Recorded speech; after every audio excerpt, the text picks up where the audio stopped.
परसों ही मेरी बड़ी बहन मेरे यहाँ 10 दिन रहने को कहकर आई थी और अभी कुछ ही देर पहले चली गई।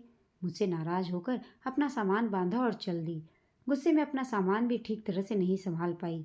इधर उधर पड़ी रह गई चीजें इस बात का प्रमाण है कि वे इस घर से जल्दी जाना चाहती थीं।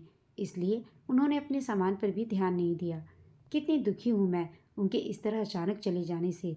उन्हें समझा समझा कर हार गई, लेकिन दीदी ने कभी किसी को सोचने समझाने का प्रयत्न ही कहाँ किया है। उनका स्वभाव मैं अच्छी तरह जानती हूँ। बचपन से ही झगड़ालू किस्म की रही वह। क्या घर में, क्या स्कूल कॉलेज में, क्या पास पड़ोस में। मजाल है उन्हें जरा भी कोई कुछ कह जाए, हर बात का जवाब दे देना उनकी आदत है। अचानक परसों रात 10 बजे के करीब दीदी ट्रेन से आई। उसी शाम सुबोध मुझ पर खूब बिगड़ चुके थे। हर घटना को तूल दे देना व उसके लिए मुझे ही दोषी ठहराना इनकी आदत है। घर में कुछ जरा सा भी अवांछित घट जाए, ये मुझे ही उसके लिए दोषी ठहराते हैं। मेरे बेटे ऋषि को जरा सी भी ठंड लग जाए या उससे कुछ टूट जाए, इनके मुंह से यही निकलेगा, सब तुम्हारी लापरवाही के कारण हुआ है। तुम जरा भी ध्यान नहीं देती। मुझे फ़ोन कर देती कि बच्चा नहीं संभल रहा तो मैं छुट्टी लेकर आ जाता। उस दिन ऋषि ने बैठक में रखा एक डेकोरेशन पीस जो काफी महंगा था, मेरी पूर्ण सतर्कता के बावजूद तोड़ दिया। वह प्रतिमा ये पिछले वर्ष मुंबई से लाए थे। दिवाली से 2-4 दिन पहले ही वह मूर्ति इन्होंने बैठक में रखे स्टूल पर रख दी थी। उस समय मैंने इनसे अनुरोध भी किया था कि मूर्ति को इतने नीचे स्थान पर ना रखें, कहीं ऊपर रखें, ताकि ऋषि उस तक ना पहुंच सके। परंतु अपनी आदत के अनुसार इन्होंने तब मेरी बात नहीं सुनी। उल्टे कहा, तुम यदि ध्यान रखोगी तो ऋषि बैठक में नहीं पहुंच पाएगा। ऋषि ने जब से नई प्रतिमा को बैठक में रखा देखा था, उसे बेचैनी हो रही थी कि किसी प्रकार उसे छूकर देखे। उस दिन वह मेरी आंख बचाकर किसी तरह बैठक में घुस ही गया और मूर्ति को स्टूल से गिरा दिया। मेरा कलेजा धक से हो गया। मैं जानती थी कि सुबोध पूरा दोष मुझ पर ही मरेंगे। सचमुच शाम दफ्तर से लौटकर वे मुझ पर खूब चिल्लाए।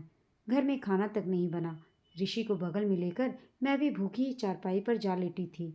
इनके अकारण झल्लाहट के कारण मेरा मन इतना दुखित हुआ था कि मेरी आंखों से आंसू बहने लगे और फिर न जाने रोते रोते कब मैं सो गई। अपर्णा दीदी ने जब दरवाज़ा खटखटाया तो आंख खुली। ऐसे तनाव भरे मौके पर दीदी के आकस्मिक आगमन से मन में संतोष हुआ। इनके आने से घर का तनाव समाप्त होगा, यही सोचकर मैं दीदी का सामान अंदर लाने के पश्चात सहर्ष रसोई में जा चाय बनाने लगी। उनके आने से यद्यपि मेरे चेहरे पर अनजाने ही प्रसन्नता की लहर दौड़ गई थी, परंतु मेरी सूजी आंखों को देखकर उन्होंने सही अनुमान लगा लिया था कि मैं रोती रही हूँ। वे मेरे पीछे ही रसोई में आ गई और पूछने लगी, दीपा, तुझे देखकर तो लग रहा है जैसे कि तू बहुत रोई है। क्या हुआ है तुझे? मेरी आंखों से 2 बूंद आंसू अनजाने ही टपक पड़े, जिन्हें मैंने दीदी की नज़रों से छिपाकर झट से अपनी साड़ी के आंचल से पोंछ डाला। वास्तव में मैं तो चाहती ही थी कि दीदी को हमारे घर की स्थिति का ज्ञान ही ना हो, परंतु उन्हें सामने पाकर उनके कुछ पूछने पर न जाने क्यों मेरी रुलाई फूट पड़ी। तब तक सुबोध भी उठकर रसोई के द्वार तक पहुंच गए थे। इनके चेहरे पर भी तनाव की रेखाएं स्पष्ट थीं। इन्होंने दीदी को प्रणाम किया और उन्हें लेकर बैठक में चल गए, जहाँ टूटी हुई मूर्ति के टुकड़े बिखरे पड़े थे। मैं चाय लेकर बैठक में पहुंची तो ये मेरी शिकायतों की पूरी फाइल दीदी के सामने खोले बैठे थे। देखिए, आपकी दीपा की लापरवाही का प्रमाण। मेरी लाई गई मूर्ति के ये टुकड़े स्पष्ट बता रहे हैं कि यह एक बच्चे की निगरानी भी ढंग से नहीं कर सकती। पूरा दिन घर में रहती है, तब भी आए दिन कुछ न कुछ नुकसान होते ही रहता है। दीदी आश्चर्य से मेरी ओर देखने लगी। उनका अनुमान था कि अपनी उस शिकायत से मैं बहुत अधिक उत्तेजित हो जाऊंगी, पर मैं शांत बनी जो कि त्यों खड़ी रही। तो उन्होंने मुझे आंखों ही आंखों में बुरी तरह घूरा, जैसे कि चुप रहकर मैंने बहुत बड़ा अपराध कर दिया हो। मैंने अपनी नज़रें झुका लीं और उठकर चुपचाप रसोई में खाना बनाने चल दी। सुबोध की इस चिड़चिड़ाहट व चिल्लाहट के कारण मैं समझती न हूँ, बात ऐसी नहीं है। मैं जानती हूँ कि इनके परिवार का हर व्यक्ति पश्चिमी विचारों से प्रभावित है। हर व्यक्ति को अपनी आजीविका स्वयं कमानी चाहिए।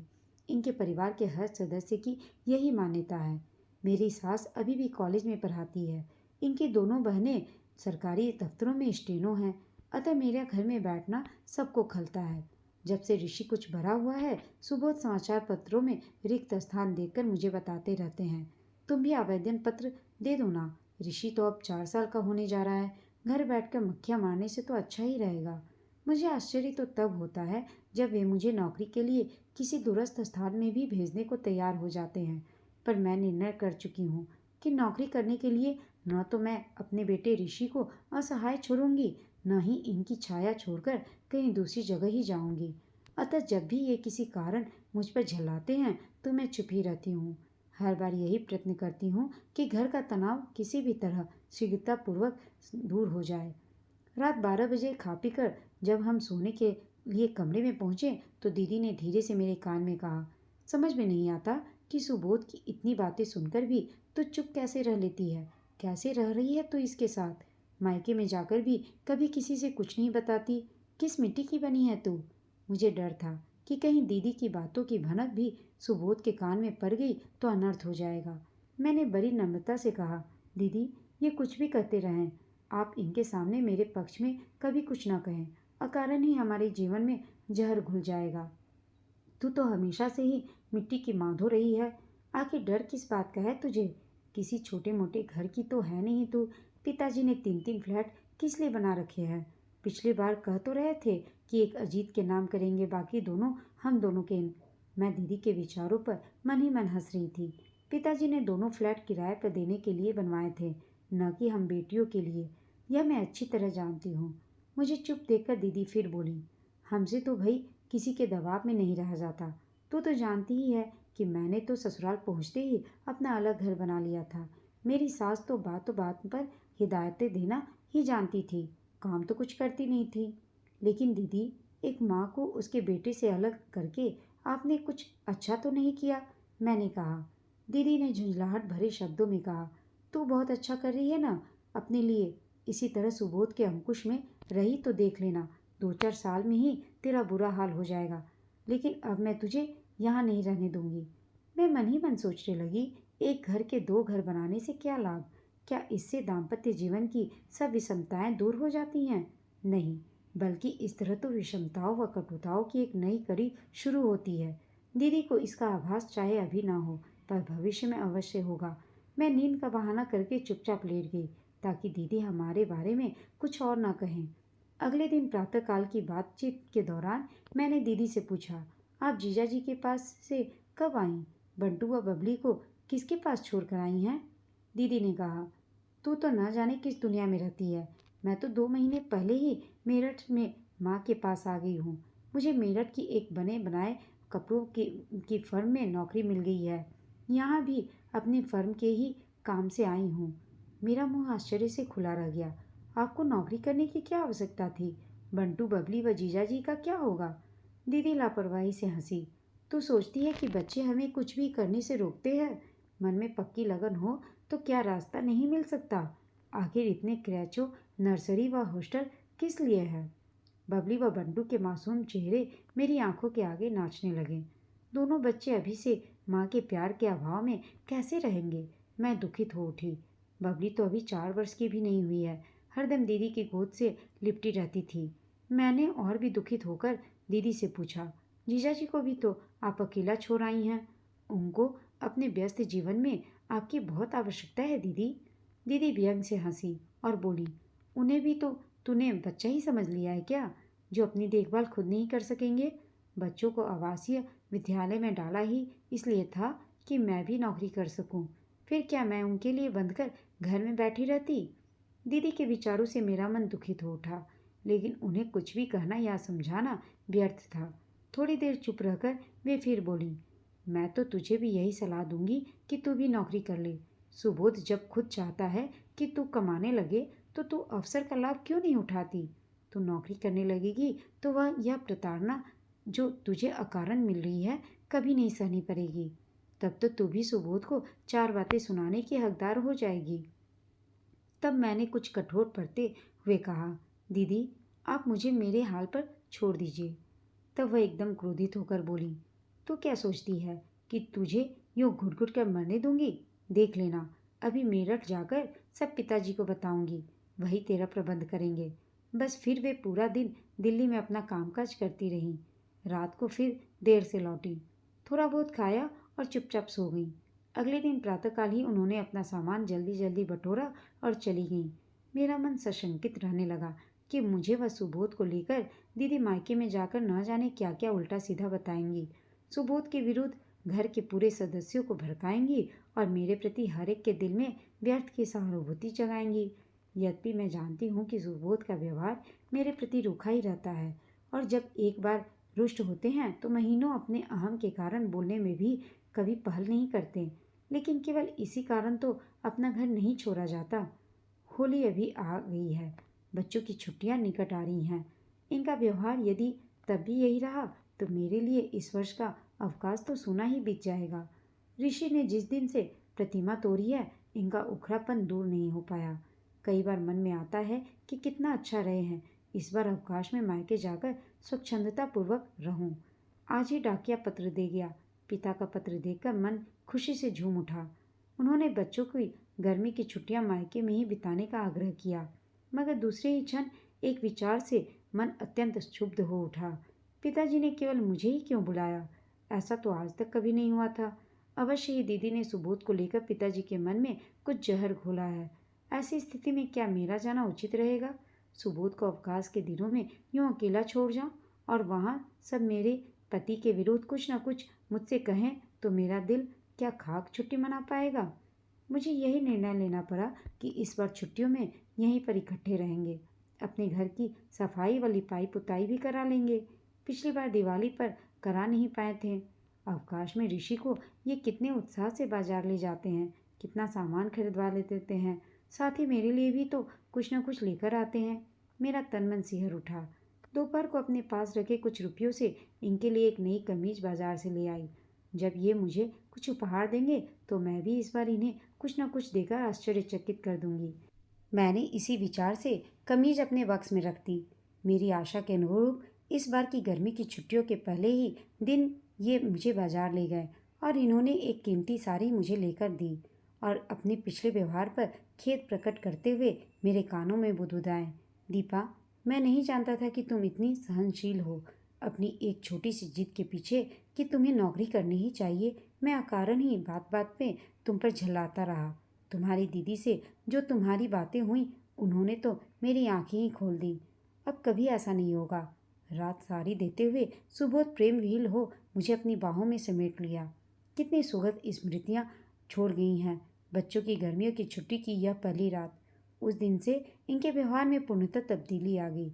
अभी सप्ताह भर ही हुआ था कि पिताजी का वह पत्र न जाने कैसे इनके हाथ लग गया। ये मेरे समीप आकर बोले, पिताजी ने न जाने किस उद्देश्य से तुम्हें बुलाया है, चाहे तो 2-4 दिन के लिए मेरठ हो आओ। मेरा मन भी दुविधा में था। मैं भी मेरठ जाने की इच्छुक थी। अगले ही दिन रविवार को इन्होंने मुझे व ऋषि को मेरठ की बस में बैठा दिया। रास्ते भर मैंने यही अंदाजा लगाया कि दीदी ने मुझे व सुबोध को लेकर सबको खूब भड़काया होगा और वहाँ यही योजना बना रही होंगी कि या तो मुझे सुबोध से अलग कर दिया जाए या इनके व्यवहार के लिए इन्हें कुछ भली बुरी सुनाई जाए। धड़कते दिल से घर पहुंची तो केवल दीदी ही वहां उपस्थित थी। सब लोग किसी के यहाँ शादी में गए हुए थे। मुझे अत्यंत प्रसन्नता मुद्रा में देखकर दीदी को आश्चर्य हुआ। बोली, मायके में पहुंचते ही तू अपने दिल का सब हाल छिपा लेती है, कैसे खुश दिल रहती है। लेकिन मैं ही जानती हूँ कि बच्चों की छुट्टियों के ये दिन तेरे लिए कितने अंधकारमय बीत रहे होंगे। सच पूछो तो मेरे विवाहित जीवन में यह पहला मौका था, मैंने सोचा, जिसे मैं हमेशा याद रखूंगी। दीदी, आप नहीं जान पाएंगी कि तो तू मायके में पहुंचते ही झूठ बोलने लगी है। कैसे विश्वास करूं मैं तुझ पर? दीदी, आपको यदि विश्वास नहीं हो रहा है तो मत मानिए, मुझे मेरे ही हाल पर छोड़ दीजिए। आप अपनी बताइए, नौकरी लगने के बाद जीजाजी को कोई पत्र लिखा या नहीं? उनके चेहरे पर एकदम गहरी उदासी छा गई। दीपा, वह पत्र पिताजी के नाम से मैंने ही तुझे लिखा था। पिताजी से तो मैंने केवल उनके हस्ताक्षर भर करवा लिए थे। मैं चाहती हूँ कि तू मेरे साथ रहने लगे तो मैं यहाँ से अलग कोई किराए का मकान देख लूँ। तेरी नौकरी भी लगवा दूंगी। यहाँ मायके में तो अब रहना मुश्किल हो गया है। दीदी, मैं यदि कभी नौकरी की आवश्यकता समझूंगी भी तो सुबोध से अलग रहकर किसी भी हालत में नौकरी नहीं करूंगी। और अब तो वे भी मुझे कहीं और भेजने नहीं वाले हैं, मैंने दीदी से कहा।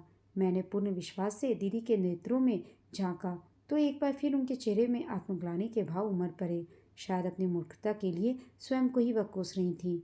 मैंने उन्हें समझाने के उद्देश्य से कहा, दीदी आप जीजा जी के पास चली जाइए, अपने दोनों बच्चों का बचपन अपनी देखरेख में बीतने दीजिए। उसके पश्चात भी यदि आपके पास समय हो तो पुणे में ही कोई काम ढूंढ सकती है। दीदी की आंखें झलक आईं, आंसू पोंछते हुए बोली, तू तो मेरा स्वभाव जानती ही है।